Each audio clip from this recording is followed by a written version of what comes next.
Mga kamama, naka-isli ninyo. Magluto pag manok. Ato lang siya ihap ko pag grill. Nakamay ras yung mantika ang pwede daw ani. Grill lang siya, grill. Na, man ako gimarinit ang manok. Ato i-grill. Gamay ko yung mantika. Patuman, nga mga color na siya brown. Brown na siya murag. Ang tanan niya brown na. Mag-isa din tag-og. Mag-add-add taog sibuyas, bumbay, o ahos.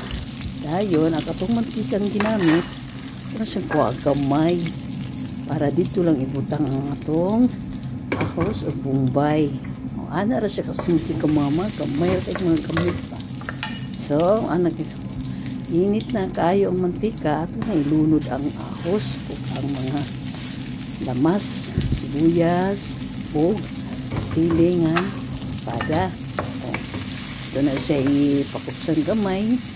Ato ipakupsan kaayo kaya mga manimaho ang ahos. Atong ikuan ang ilunod na nato balik ang manok. Maglunod sa manok atong kayo-kayon. Kayo-kayon na siya. Antod kuan na siya sa baho sa mantika.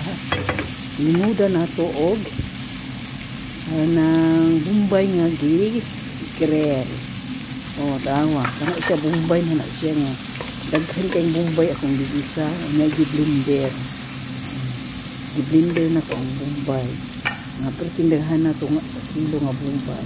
Tadang! Thank you for watching.